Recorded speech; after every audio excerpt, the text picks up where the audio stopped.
My name is Olivia Harrison, and I'm 37 years old. 20 years ago, my parents called me a disgrace and threw me out like trash when I was 17 and pregnant. Today, they stood in the marble lobby of Springfield Memorial Hospital, demanding to meet their grandson, the chief of cardiac surgery they'd seen on the news. My mother clutched her Hermes Birkin like armor, while my father checked his Patek Philippe, both dressed to impress the son of the daughter they'd erased. But they had no idea what was waiting for them in the will of the woman who saved me when they wouldn't. Before we begin, please take a moment to like and subscribe, but only if this story truly resonates with you. I'd love to know where you're watching from and what time it is there. Here's what happened when karma finally came to collect. Let me take you back to that October night in 2004. I stood in my parents' living room, the one with the imported Italian marble and the chandelier that cost more than most people's cars, holding a positive pregnancy test in my trembling hand. "You're lying," my mother said first, her voice sharp as winter ice. No daughter of mine would be so common. But the second test confirmed it. And the third. My father didn't yell. That would have been beneath him. Instead, he walked to my room with measured steps and returned with my suitcase, the one they'd bought for my supposed college tours. He set it by the front door with clinical precision. "You have 10 minutes," he said, adjusting his Yale class ring. "Take what fits. Leave your house keys on the table." "Dad, please. You're not our daughter anymore." He flipped the family portrait on the mantel face down, the one where we all wore matching white shirts and fake smiles. "Our daughter wouldn't spread her legs for some boy and destroy everything we've built." My mother stood by the grandfather clock, examining her manicure.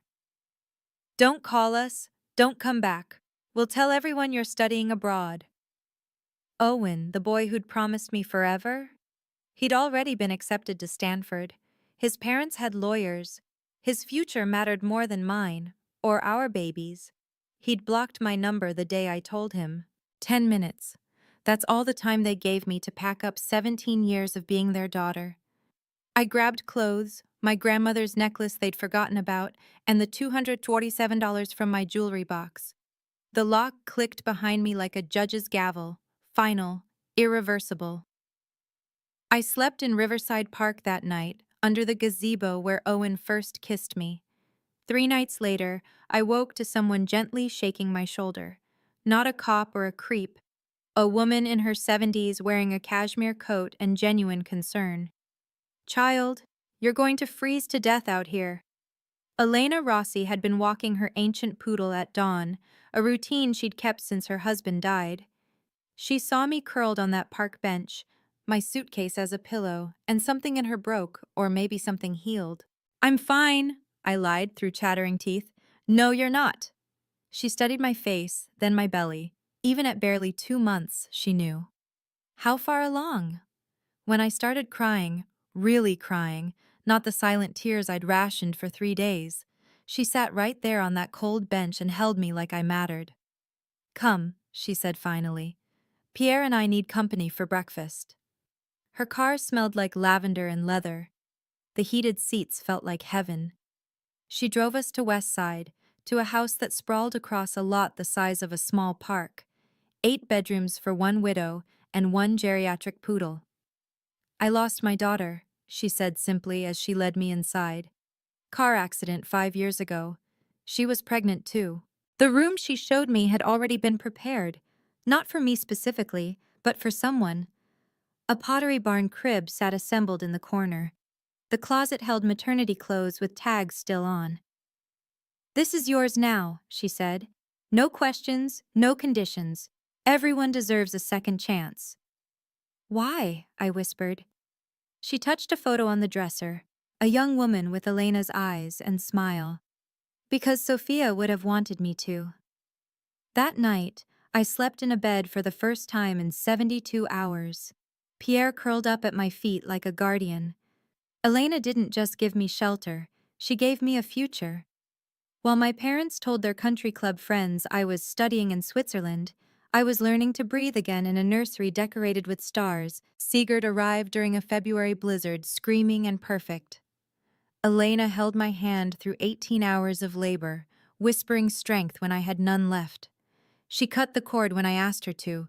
She was the first to hold him after me. "He's brilliant," she declared, though he was only minutes old. "I can see it in his eyes." She wasn't wrong. Sigurd walked at 9 months, read at 3, and tested into gifted programs before kindergarten. While I took night classes for my GED, then community college courses online, he absorbed knowledge like other kids absorbed cartoons. Elena owned 3 restaurants: Rossi's downtown, the bistro on 5th, and the cafe near the university. She started me as a hostess, then taught me inventory, scheduling, profit margins. "You're not just working here," she said. "You're learning to run an empire." When Sigurd was 7, he performed surgery on his teddy bear with actual sutures he'd practiced from YouTube videos. At 10, he was reading my anatomy textbooks. At 16, Harvard Medical School accepted him early admission. That same year, Lance Mitchell walked into Rossi's. He was updating Elena's will. She'd insisted on adding new provisions every year since taking us in. Tall, steady, with kind eyes and terrible jokes, he made me laugh for the first time in years. "Your son's remarkable," he said over coffee that turned into dinner. "His grandmother deserves the credit." "I wasn't talking about Elena," he smiled, though she mentioned something interesting about her will, something about protecting the family you choose. Even then, Elena was planning ahead. Everything changed when the Springfield Gazette ran the headline, "20-year-old surgeon becomes youngest department chief in state history." Sigurd's photo covered half the front page, my son in surgical scrubs, standing before the cardiac wing he'd already revolutionized. The article mentioned his full name: Dr. Sigurd Harrison, MD, PhD. My maiden name. The name my parents thought they'd buried. Within hours, the story went viral. "Prodigy doctor saves 3 lives in 1 day. Gen Z surgeon revolutionizes heart surgery." The real-life Doogie Howser. My phone buzzed with an unknown number. I almost didn't check the voicemail. Olivia. My mother's voice. After 2 decades of silence. "We need to discuss our grandson." Our grandson. Not your son. Not Sigurd. Our grandson, like he was property they'd suddenly remembered they'd misplaced. The emails started next, sent to my restaurant's public address. Professional. Cold. "Dear Olivia, we hope this message finds you well. Recent news has come to our attention regarding Sigurd's remarkable achievements. As his grandparents, we feel it's time to reconnect." They signed it from their corporate email. Harrison Industries, the company they'd protected by discarding me. Lance found me crying in my office. Not from sadness, but from rage. "They want him now that he's successful," I said. 20 years of nothing, and now they want to claim him? What do you want to do? Make them disappear again. He pulled me close. "We can do that. But first, let me check something in Elena's papers." She mentioned provisions for this exact situation. That night, Sigurd worked a 16-hour shift, saving 2 lives. He had no idea his grandparents existed, let alone that they were circling like vultures who'd spotted gold. They started small. A reservation at Rossi's under a fake name, sitting in my section, watching me work. I recognized my mother's emerald ring before her face. She'd aged poorly, Botox fighting a losing battle with bitterness.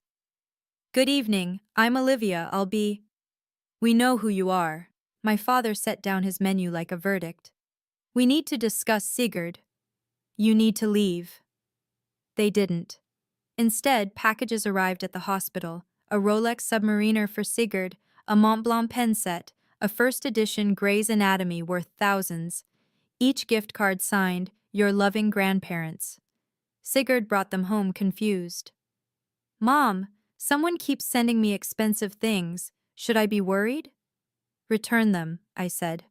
"All of them." Lance intercepted their next move: a formal letter requesting grandparent visitation rights. He laughed, actually laughed, as he read it to me. "They cite established family bonds," he said. "Bonds they severed with this." He pulled out a photocopy, the document they'd signed 20 years ago, relinquishing all parental rights and responsibilities. They didn't just kick you out, Olivia. They legally disowned you and any children you might have. But they kept pushing. They hired a private investigator who followed Sigurd's routine. They contacted the hospital board, introducing themselves as Dr. Harrison's grandparents, trying to get invited to fundraisers. The final straw came when my mother approached Sigurd directly at a coffee shop near the hospital. "You look just like your grandfather," she said, blocking his path. "I'm sorry, do I know you?" "I'm your grandmother, sweetheart. Your mother has kept us apart, but—" Sigurd called me immediately. "Mom, some woman claiming to be my grandmother just ambushed me. Should I call security?" "Yes," I said. "Always." The call came at 2 a.m. because Owen always had terrible timing. "Liv, it's me. Please don't hang up." 20 years, and he still thought "it's me" would mean something. "What do you want, Owen?" "I saw the news about Sigurd. He's incredible. Our son. Now he was our son. When I was 17 and terrified, Sigurd was my problem. Now that he was saving lives and making headlines, Owen remembered his DNA contribution. "He doesn't know you exist," I said. "Let's keep it that way." "That's not fair. I was 18, Liv. My parents threatened to—" "To what? Disown you? Kick you out? Make you sleep in parks while pregnant?" Silence. "That's what I thought. I'm divorced now. My startup failed. I've lost everything." His voice cracked. "I just want to know him. He's my blood." "Blood? You blocked my number when I needed you most." "Your parents contacted me." The admission hung between us like a noose. "They think if I'm involved, you'll be more receptive to reconciliation. They're offering to help me financially if I can convince you." I hung up. Then I called Lance. "They're coordinating," I told him. "My parents and Owen. They're actually planning this together." "Good," he said, which surprised me. "Conspiracy leaves evidence. Forward me everything, calls, emails, texts." Elena was very specific about documentation. The next morning, Owen sent a long email about his father's rights. He CC'd my parents. At the bottom, almost hidden in the signature, was the line that confirmed everything. Consultant, Harrison Industries Family Relations. They'd actually hired him. My parents hired the man who abandoned me to manipulate me into letting them near Sigurd. Elena had been right about everything. Family isn't blood, it's choice. And some choices, once made, can't be undone. If you've ever had to stand up against family members who only want you when you're successful, please leave a like to support others fighting for healthy boundaries. Don't forget to subscribe and hit the notification bell. The next part will show you what happens when truth meets spotlight. Where are you watching from, and what time is it there? I genuinely want to know if this story reaches others who understand that DNA doesn't equal loyalty. Now let's see what happened when my parents decided to make their demands public. Tuesday, 3 p.m. Sigurd was 8 hours into a complex pediatric heart surgery when my parents walked into Springfield Memorial's VIP lobby.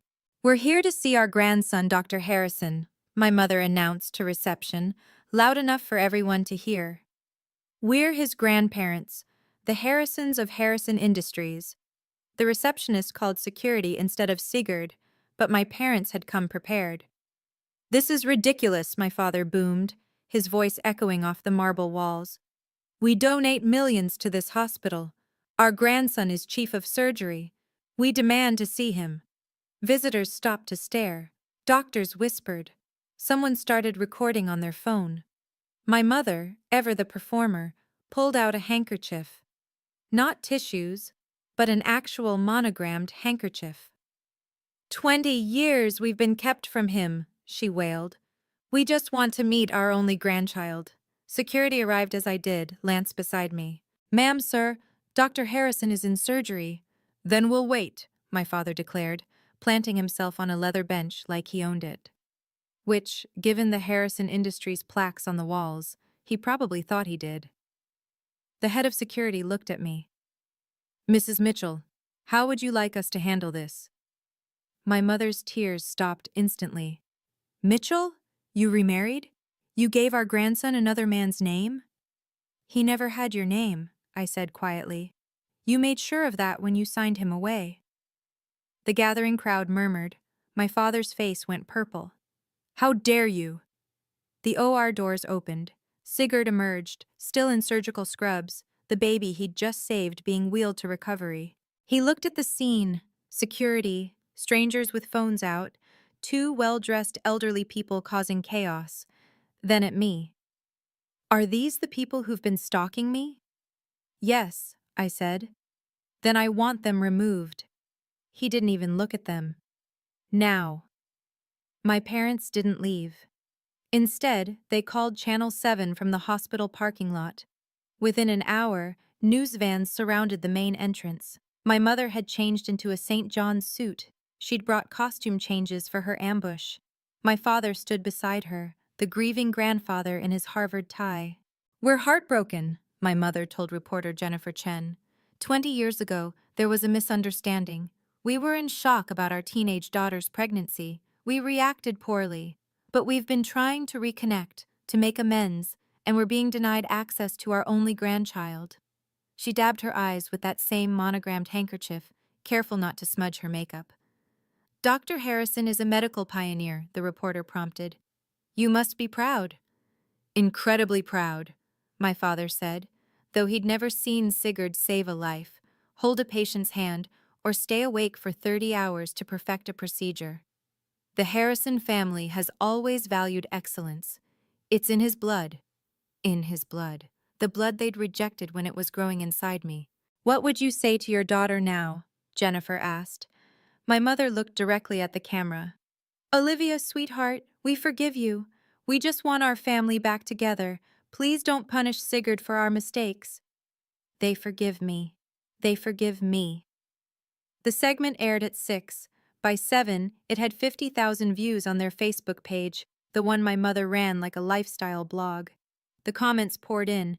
Family is everything. Let them see their grandson. Why so cruel, Olivia? Lance shut his laptop. They just made a critical error. Going public? No, claiming they forgive you. That's admission of wrongdoing. And we have the documents that show exactly what they did wrong. The hospital's chief administrator called me in for a friendly chat the next morning. Olivia, this situation is becoming complicated, Dr. Morrison said, fidgeting with his Mont Blanc pen. The Harrisons have donated $12 million over the years. The board is concerned. Concerned about what? The optics. Perhaps one supervised meeting would resolve everything? Would you meet with people who threw you away like garbage? He shifted uncomfortably. It's not my decision to make, but Sigurd's position. Are you threatening my son's job? No, just considering all angles. At Rossi's, customers suddenly had opinions. Family is complicated, one regular told me while I refilled her wine. But forgiveness is divine, don't you think? Even my staff whispered when they thought I couldn't hear. 20 years is a long time to hold a grudge. A grudge, like being disowned while pregnant, was equivalent to a forgotten birthday.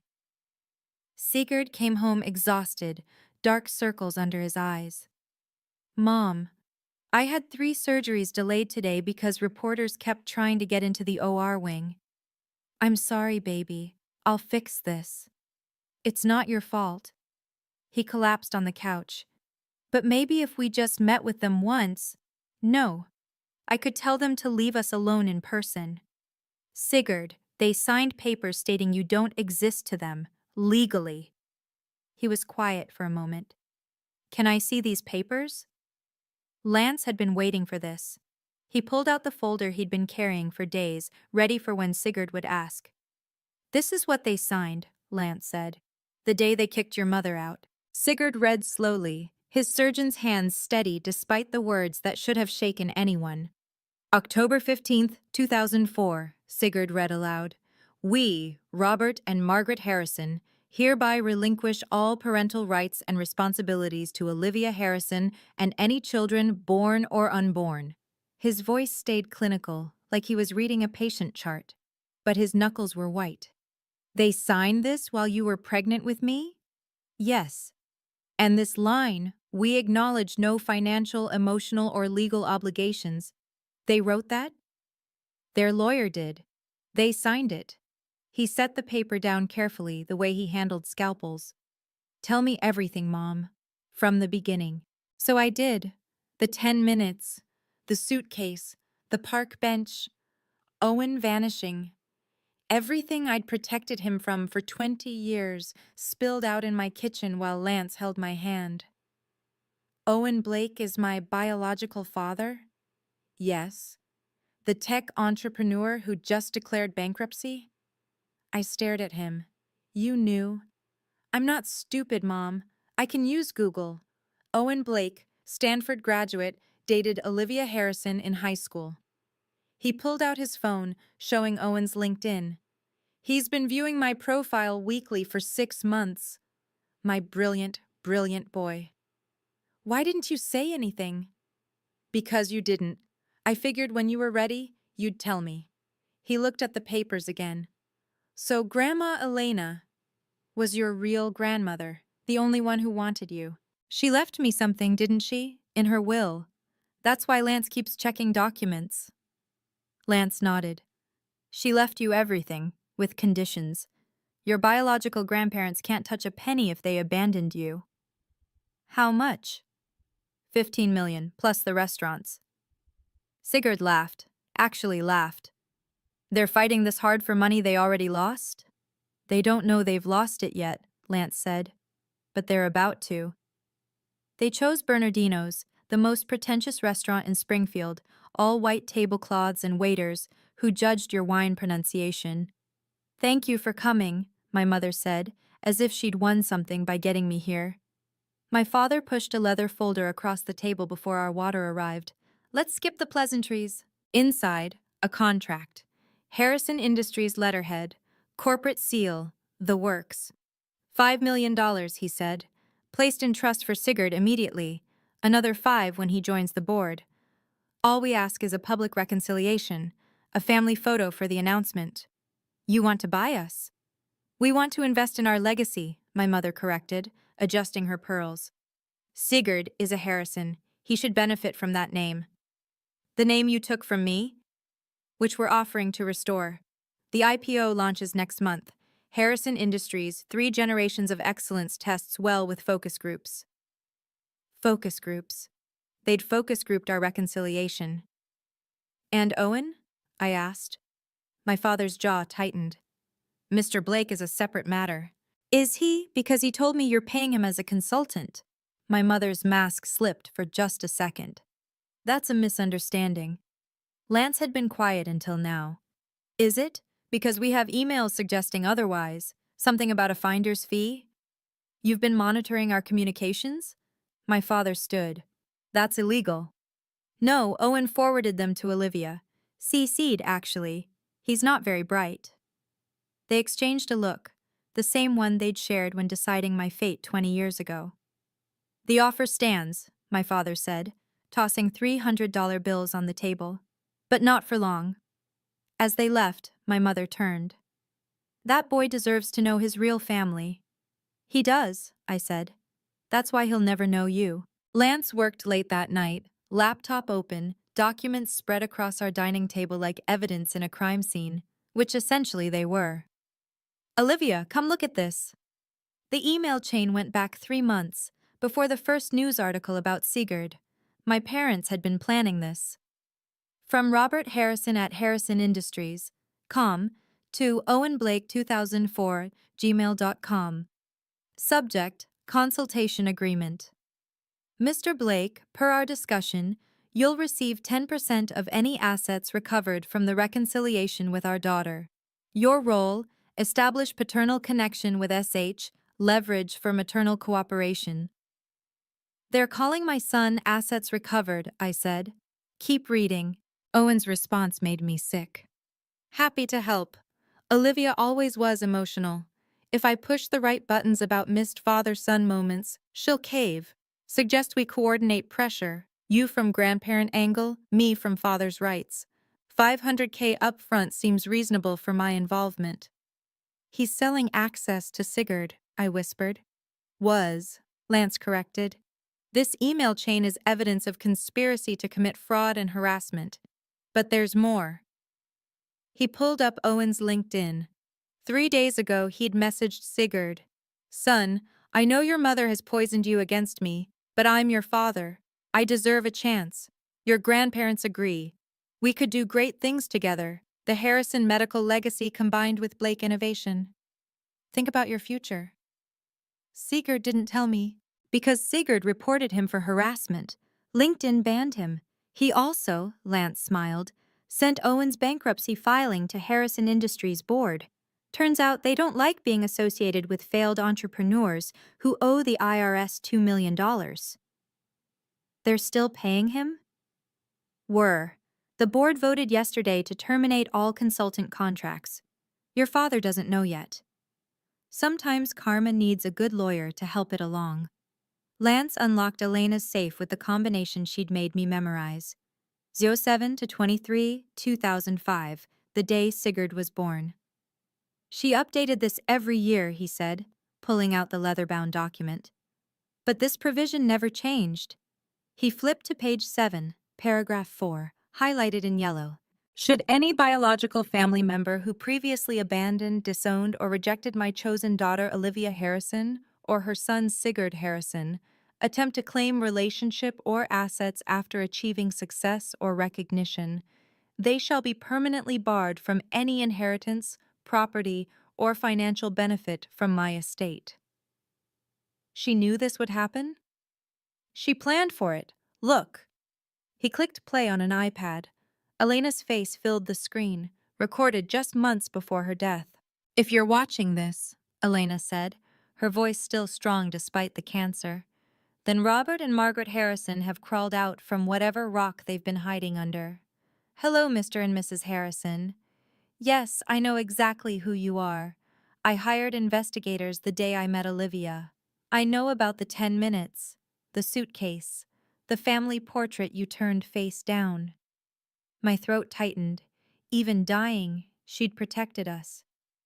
You threw away a treasure, Elena continued. I found her. She became my daughter in every way that matters. Sigurd became my grandson. And you? You're nothing. Ghosts. Signatures on a paper that ensures you'll never hurt them again. The video Elena looked directly at the camera. Olivia, my darling, they'll come with money and promises. Don't believe them. You have everything. The restaurants, the investments, this house. $15 million, all in your name, protected in trust. They can't touch it. They can't touch you. Be free. The timestamp showed she'd recorded it the day before she died. This is the beautiful part, Lance said, pulling out another document. The original abandonment papers your parents signed. I'd seen copies before, but the original felt different, heavier, their signatures bold and clear, like they were signing a business deal. They didn't just kick you out, Lance explained. They legally emancipated you and simultaneously relinquished all parental rights. But here's what their lawyer apparently didn't explain. Or maybe they didn't care to understand. He pointed to Clause 6. This relinquishment extends in perpetuity to any offspring, born or unborn, of the aforementioned minor. In perpetuity? Forever. They can't claim grandparent rights because legally, Sigurd isn't their grandson. They made sure of that 20 years ago. But they're on TV saying, they're lying, or they never read what they signed. Either way, this document is legally binding and irreversible.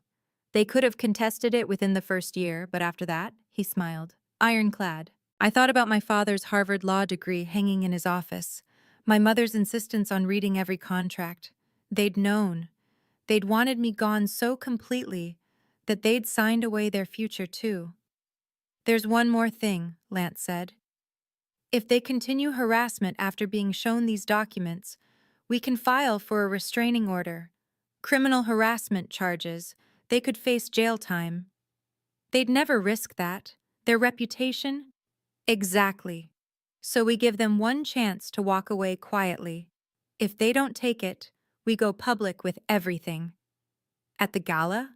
At the gala, 500 witnesses, media coverage, everything they care about, reputation, image, legacy, destroyed by their own signatures. For the first time in weeks, I smiled. Elena really thought of everything. She loved you, Lance said simply. This was her way of proving it forever. The Springfield Memorial Annual Gala was in 3 days.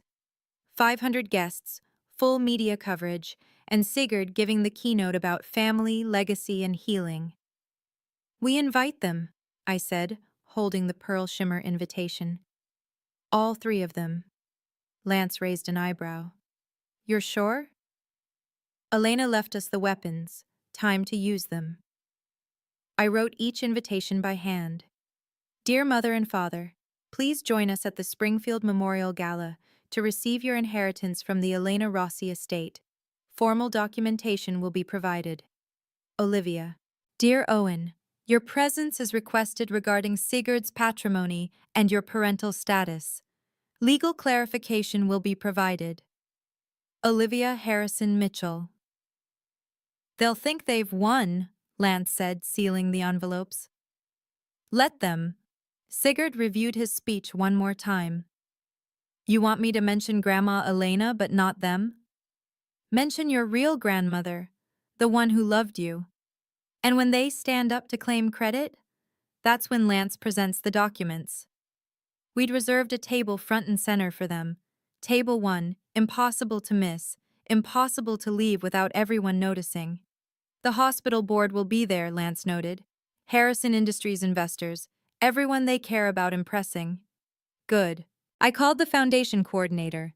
Yes, we're announcing the Elena Rossi Foundation for Teen Mothers. $5 million initial funding, 10 medical school scholarships.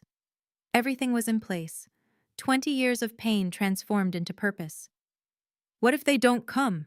Sigurd asked. They'll come. Their egos won't let them miss it. Lance pulled up the RSVPs an hour later. All 3 had responded yes within minutes of receiving the invitations. They think they've won, he said. Perfect. The best defeats come when victory seems certain. The moment of truth is approaching. If you've ever had to stand up to those who should have protected you, comment strength below.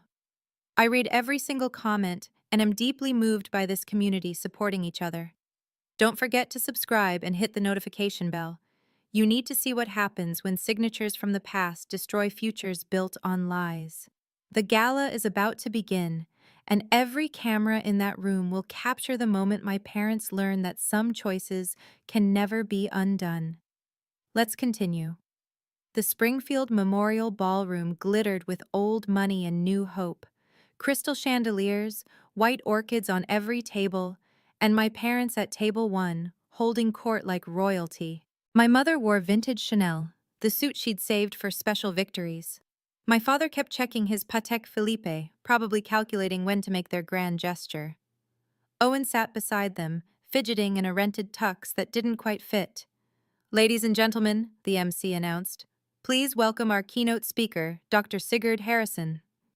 My son walked to the podium in scrubs, not a tux, not a suit, but the uniform he'd earned saving lives. The audience murmured. My parents' smiles tightened. Good evening. I'm here to talk about family, Sigurd began. Not the family you're born into, but the family that chooses you when you need them most. My mother preened, assuming he meant them. 20 years ago, a 17-year-old girl was thrown out of her home for getting pregnant. She slept in parks. She ate from vending machines. She had nothing except the life growing inside her. The room went silent. My father's hand froze on his champagne glass. Then Elena Rossi found her. A widow with no obligation to help, no reason to care, except that she understood what family really meant. Elena became my grandmother. She gave my mother shelter, dignity, purpose. She gave me life. On the LED screen behind him, Elena's photo appeared, 20 feet tall, smiling, radiant. Everything I am, Sigurd continued, I owe to 2 women. My mother, Olivia Harrison Mitchell, who sacrificed everything for me. And my grandmother, Elena Rossi, who proved that love isn't about blood, it's about showing up. My parents were no longer smiling. Tonight, I'm announcing the Elena Rossi Foundation for Teen Mothers, Sigurd said, his voice carrying across 500 silent guests. $5 million in initial funding, housing, childcare, education, and hope for young mothers abandoned by their families. The screen changed. Elena's video message began playing. "Hello, my dear ones," Elena's voice filled the ballroom. "If you're watching this, then my grandson Sigurd is doing exactly what I knew he would, changing lives, healing hearts, being the man I always knew he'd become." My mother started to stand. My father grabbed her wrist, pulling her down. "Family," Elena continued, "isn't about DNA or last names or inheritance. It's about presence. When Olivia needed family most, where were the Harrisons? When Sigurd took his first steps, spoke his first words, performed his first surgery, where were they?" The camera panned across the crowd. Every eye was on table one. "I leave everything to my real family," Elena said. "To Olivia, my daughter by choice. To Sigurd, my grandson by love. And to those who abandoned them," she looked directly into the camera, "I leave you the truth about what you threw away." Sigurd returned to the podium. "I want to thank my family for being here tonight. Mom," he looked at me, "and Lance, who showed me what a father really is." My mother shot to her feet. "We're your grandparents! We're your blood!" The entire ballroom turned to stare. "No," Sigurd said calmly into the microphone. "You're strangers who share DNA. There's a difference." "How dare you?" my father started. "Mr. Mitchell," Sigurd said, "I believe you have some documents to present?" Lance stood, folder in hand, walking toward the podium with the measured steps of coming justice. "This is ridiculous!" My father charged toward the stage, his face purple with rage. "We are his grandparents! We have rights!" Security moved forward, but Lance raised a hand.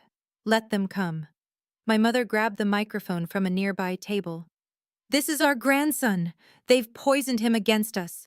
We made one mistake 20 years ago." "One mistake?" I stood, my voice carrying without amplification. "You gave me 10 minutes to pack. You turned my portrait face down. You signed papers disowning me and my unborn child." The crowd gasped. Phones appeared, recording everything.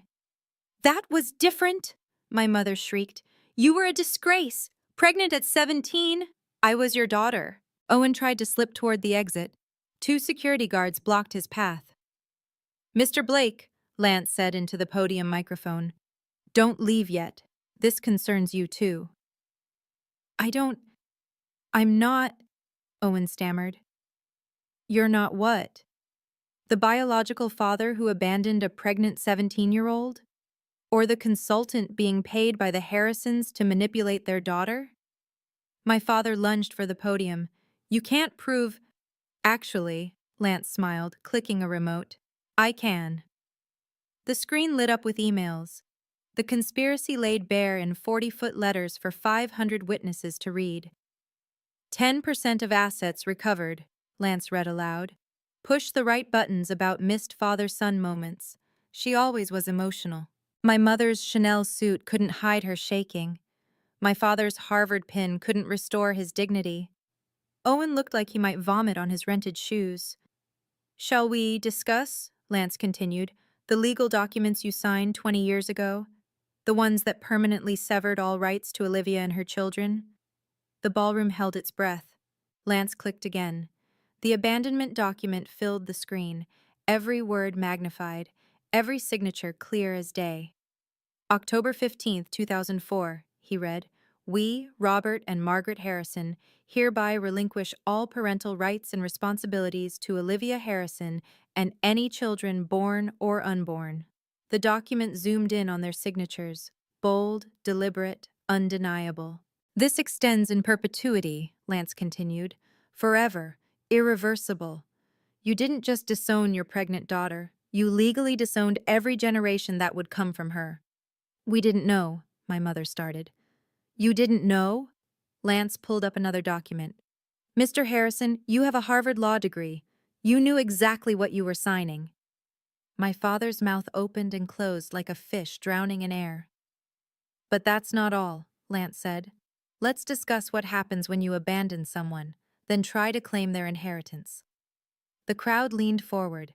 Even the waitstaff had stopped to watch. 20 years ago, you threw Olivia away. Elena Rossi found her, loved her, raised her grandson as her own, and when Elena died, she left very specific instructions about blood relatives who abandoned family. That money should be ours, my father shouted. We're the biological grandparents who signed away all rights. Look at the screen, Mr. Harrison. Look at your signature. That's your handwriting saying Sigurd doesn't exist to you. Channel 7's camera captured everything. Jennifer Chen held her microphone toward the stage, broadcasting live. Every person in this room, Lance said, every camera, every phone, they're all witnessing the truth. You abandoned a pregnant teenager, you signed away your grandchild, and now you want to profit from his success? The disgust in the room was palpable. People actually turned their backs on table 1. Now, Lance said, let's discuss Elena Rossi's will. The screen changed to the official probate documents, complete with gold seals and notarizations. Article 7, Section 4. Any biological family member who previously abandoned, disowned, or rejected Olivia Harrison or Sigurd Harrison shall be permanently excluded from all inheritance, property, or financial benefit from this estate. She can't do that, my mother screamed. She can, and she did. The estate is worth $15 million. The restaurants, the properties, the investments, all of it goes to Olivia and Sigurd. You, Mr. and Mrs. Harrison, receive nothing. But more importantly, Lance clicked again, showing a video timestamp, Elena left you a personal message. Elena appeared on screen again, but this was different footage. She was looking directly at the camera, directly at my parents. Robert and Margaret Harrison, Elena's voice rang out. I know you're watching this, probably in a room full of people you're trying to impress. Good. Let them all hear this. You are the worst kind of cowards. You threw away a treasure because you feared judgment. I found that treasure. I polished it. I helped it shine. My mother collapsed into her chair. You had 10 minutes to pack your daughter's life, so I'm giving you the same. 10 minutes to leave this gala, leave this city, and leave Olivia and Sigurd alone forever, starting now. Lance looked at his watch. That's 8:47 p.m. At 8:57, if you're still here, I file the restraining orders, the criminal harassment charges, everything. The ballroom was silent, except for the ticking of the massive clock on the wall. 9 minutes, Lance announced.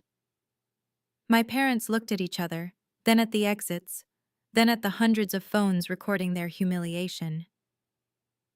Mr. Blake, Lance turned to Owen, who was trying to shrink into his rented tux.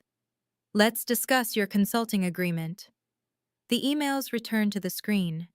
Lance read each one slowly, letting the words sink in. Olivia always was emotional. Push the right buttons. $500,000 upfront seems reasonable for my involvement. That's taken out of context, Owen stammered. Is it? Let's see the context. Lance clicked through the entire chain. You approached the Harrisons. You offered to manipulate the mother of your child for money. You called your son an asset to be recovered. Sigurd stepped back to the microphone. Mr. Blake, I want you to know something. I've known who you were since I was 15. I looked you up. I found your Stanford graduation photos, your wedding announcement, the birth announcements for your other children, the ones you didn't abandon. Owen's face went white. I watched you build your life while my mother built hers alone. I saw your startup announcements, your Forbes mentions, your perfect family Christmas cards, and I felt nothing. You know why? Because Lance Mitchell taught me to play catch. Lance came to every surgery observation. Lance is my father in every way that matters. But I'm your biological. You're a sperm donor who's now bankrupt and desperate enough to sell access to the son you never wanted. The IRS already knows about your bankruptcy fraud, by the way. We forwarded them your emails about hiding assets. Someone in the crowd laughed. Then another. Soon, Owen was surrounded by the sound of derision from people who'd once respected the Blake name. 8 minutes remaining, Lance announced. Mr. and Mrs. Harrison, Mr. Blake, I suggest you leave. Now. My father stood, trying to salvage dignity from disaster. This isn't over. We'll sue. We'll. The ballroom doors opened.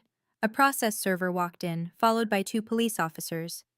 Robert Harrison, Margaret Harrison, Owen Blake? The server held up official documents. You're being served with emergency restraining orders. He handed them each a packet while 500 people watched. These are temporary orders, effective immediately. You are prohibited from coming within 500 feet of Olivia Mitchell, Sigurd Harrison, or Lance Mitchell. No contact through any medium, no calls, texts, emails, or third-party messages. The hearing for permanent orders is in 2 weeks. You planned this, my mother hissed at me. No, I said, standing. You planned this 20 years ago when you signed those papers. I'm just finishing what you started. The officer stepped forward. Folks, you need to leave the premises now, or you're violating the order. This is assault, my father shouted. This is consequence, the officer said calmly. Something I understand you're not familiar with. You have 5 minutes before we arrest you for violation. My mother grabbed her Hermes bag like a life preserver. You'll regret this, Olivia. The only thing I regret, I said, loud enough for everyone to hear, is spending 17 years thinking I needed your love. They walked toward the exit, Owen trailing behind them. At the door, my father turned one last time. That boy is our blood. Blood, Sigurd called out. You bled my mother dry and left her for dead. Elena gave her a transfusion of real love. That's the only blood that matters here. The doors closed behind them. The entire ballroom erupted in applause. The applause died down as Sigurd returned to the podium, this time with me beside him. Ladies and gentlemen, he said, let me tell you what we're really here to celebrate. The screen showed a mock-up of a building, the Elena Rossi Center for Young Mothers. $5 million in initial funding, 10 full medical school scholarships for children of teen mothers, housing for 20 families at a time, childcare during classes, job training, everything my mother needed 20 years ago and found in one extraordinary woman. I took the microphone. Every young mother who comes to us will get what I got from Elena. Not judgment, but support. Not shame, but dignity. Not abandonment, but family. The first scholarship recipient is here tonight, Sigurd announced. Maria Santos, 17, graduating valedictorian while raising her daughter. Maria, would you stand? A young woman rose, holding a baby, tears streaming down her face. The ovation was thunderous. Maria will attend Harvard pre-med this fall, full ride, with on-site childcare, I said, because that's what Elena would have done. Lance joined us on stage. We're also announcing that Harrison Industries Board has voted to redirect their annual charitable giving. The $12 million they donated to this hospital over the years? It's being matched by an anonymous donor for the Elena Foundation. I knew that anonymous donor. It was the combined savings of every family Elena had helped over the years, paying it forward. In 1 year, Sigurd said, we'll have helped 50 young mothers. In 10 years, 500.